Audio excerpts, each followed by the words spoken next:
Bibi heads to Washington as Trump declares he knows who the boss is, ahead of high-stakes talks.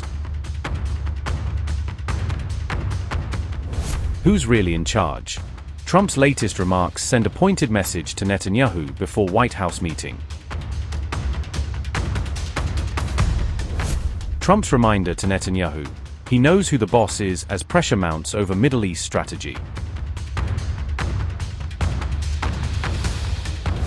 Cracks emerge between Trump and Netanyahu after the Iran war as fresh tensions spill into public view. Bibi ally takes a nasty jab at Trump, exposing widening rifts inside the U.S. Israel political camp. Trump stunned by Iranians mourning Khamenei, raising fresh questions over Israel's assumptions about Iran. Donald Trump said he could meet Israeli Prime Minister Benjamin Netanyahu next week after the NATO summit. Trump told Axios that he and Netanyahu get along very well and said the Israeli leader knows who the boss is. Trump said Netanyahu had requested a meeting at the White House during his upcoming visit to Washington. The meeting would be their first since February, following the joint U.S.-Israeli military strikes against Iran.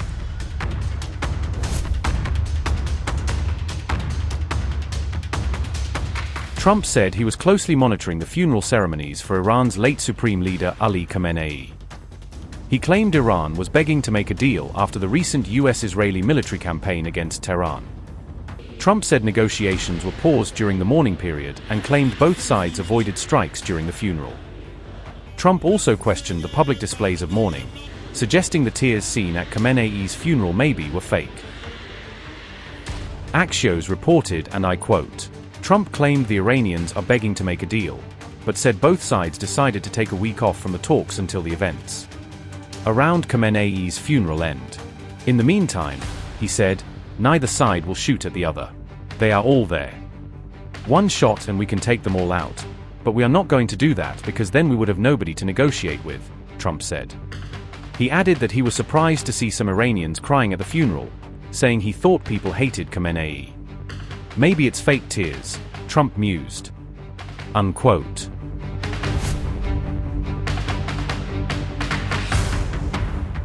Meanwhile, Israeli influencer Hananya Naftali publicly took a swipe at Trump over his comments on Iran.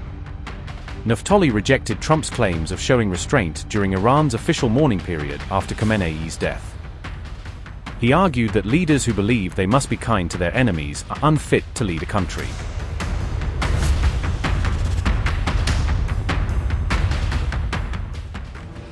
A classified report reportedly warned that up to 3,000 people could die during Khamenei's funeral, setting off alarm across Iran's security establishment. Die Welt said Iranian authorities are preparing for a possible mass casualty event, turning the funeral into a worst-case scenario operation. The report cited a classified Iranian document sent to senior government officials, suggesting the state is planning for the most dangerous outcome.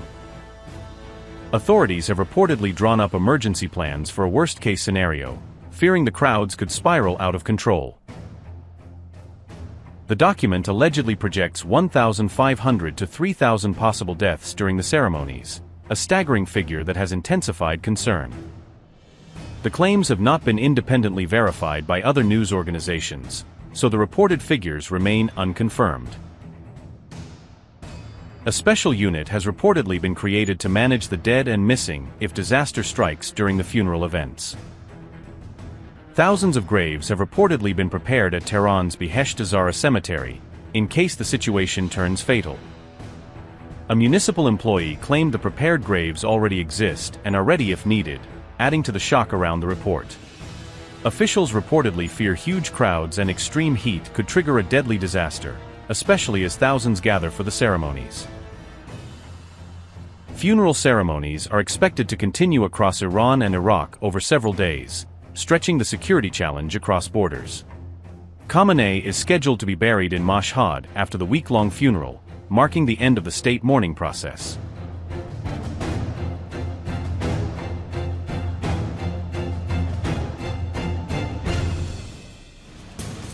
Iran will begin 6 days of state funeral ceremonies for Ali Khamenei on July 4, launching a tightly planned period of mourning that will dominate the nation's calendar. The late supreme leader will be laid to rest on July 9th, after a series of nationwide ceremonies that move his coffin through some of Shiite Islam's holiest cities. Officials expect millions of people to line the streets for processions across Iran during the state farewell, turning each city into a sea of black banners and flags. Tehran's mayor has suggested the capital alone could see up to 20 million mourners pass through over several days, a logistical and security operation on an epic scale. Authorities say parallel mourning events in Qom, Mashhad, Najaf and Karbala are also expected to draw huge crowds, extending the farewell beyond Iran's borders. Iranian officials insist the ceremonies will demonstrate national unity after months of war and crisis, projecting an image of cohesion around the new leadership. The mourning events will move from Tehran to the seminary city of Qom before the final burial in Mashhad, following a symbolic route through Iran's religious heartland.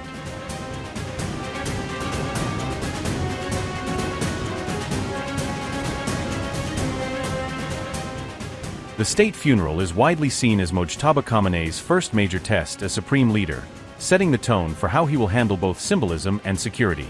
Mojtaba has not yet appeared publicly since assuming the country's top leadership position, leaving many Iranians wondering how visible he will choose to be. Observers will watch closely to see whether Mojtaba leads the main funeral prayer in Tehran, a moment that could cement his authority in front of millions and the cameras.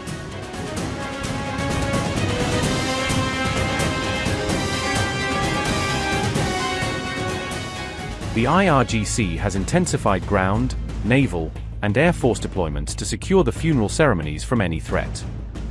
The military has expanded its border presence as foreign leaders and dignitaries arrive in Iran for the high-profile events. Iran's Air Defense Force is conducting continuous surveillance of the country's airspace throughout the funeral period. Air defense units are also managing air traffic to ensure secure skies during the funeral ceremonies and related movements.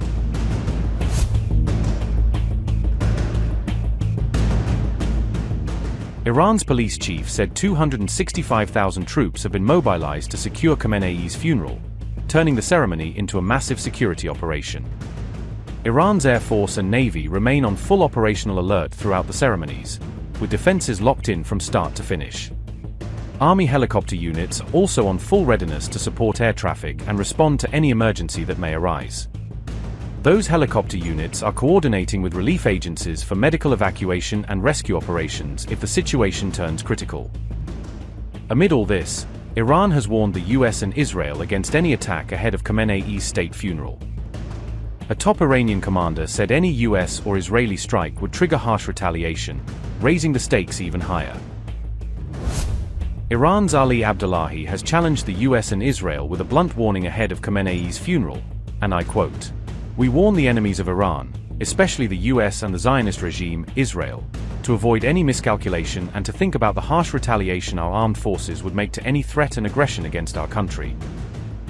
Notably, Donald Trump has repeatedly claimed that the US military has decimated Iran's armed forces.